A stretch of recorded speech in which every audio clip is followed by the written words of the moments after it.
अस्सलामुअलैकुम फैमिली। क्या आप चटपटे मसालेदार और टेस्टी खाने के शौकीन हैं? अगर हाँ तो आज मैं आपके लिए लेकर आई हूँ एक ऐसी रेसिपी जो आपके मुंह में पानी ला देगा। तले हुए मटन की भेल।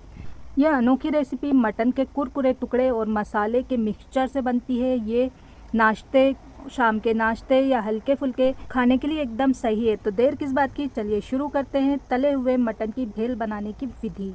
शुरू करते हैं। सबसे पहले साफ धुले मटन को प्रेशर कुकर में डालकर इसे हम उबालेंगे। तो इसे मैंने प्रेशर कुकर में डाल लिया। इसमें मैंने स्वाद अनुसार नमक, थोड़ी सी हल्दी, 2 बे लीफ, 2 इंच के दालचीनी के टुकड़े और 2 बड़ी इलायची डाल करके इसे हम उबाल लेंगे। 3 से 4 सीटी आने तक। मटन में मैंने पानी ऐड नहीं किया। मटन जो पानी छोड़ेगा उसी में अच्छी तरह से बॉईल हो गया है। और इसे उबालने के बाद गैस बंद कर दीजिए और फिर इसे ठंडा कर लीजिए। तो मटन को मैंने बॉईल किया और इसे एक थाली में डाल करके ठंडा कर लिया। देखिए अच्छी तरह से टेंडर हो गया है। अब इस मटन को हम अच्छी तरह से फ्राई करेंगे। तो कढ़ाई में थोड़ा सा तेल डाल करके गरम करें और इसमें मटन को डाल करके तेज आंच पर फ्राई कर लें। मटन जब अच्छी तरह से सुर्ख फ्राई हो जाए तो गैस को बंद कर दीजिए और इस मटन को हम एक प्लेट में निकाल करके ठंडा कर। मटन को ठंडा कर लेने के बाद इसकी बोटियों के एक एक रेशे अलग कर लें हाथ से, या फिर इसे मिक्सी में डाल दें और इसे हल्का सा क्रश करेंगे तो इसके जो रेशे हैं अलग अलग हो जाए।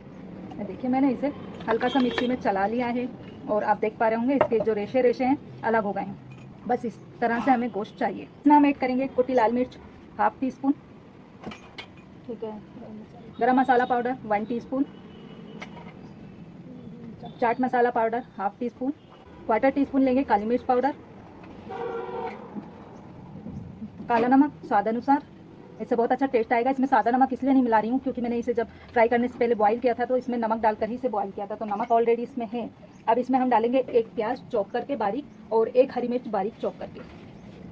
सभी चीज़ों को इकट्ठे एक साथ मिला लेंगे अच्छी तरह से। इसमें डालेंगे बारीक चॉप किया हुआ धनिया। यहाँ पर मेरे पास छाया में सुखाया हुआ है, आप फ्रेश धनिया का इस्तेमाल कीजिएगा, उससे बहुत अच्छा टेस्ट आता है। पेश खिदमत है बकरा ईद पर स्पेशल फ्राई मटन भेल रेसिपी। बहुत ही टेस्टी लगती है, इसे एक बार ट्राई ज़रूर कीजिएगा।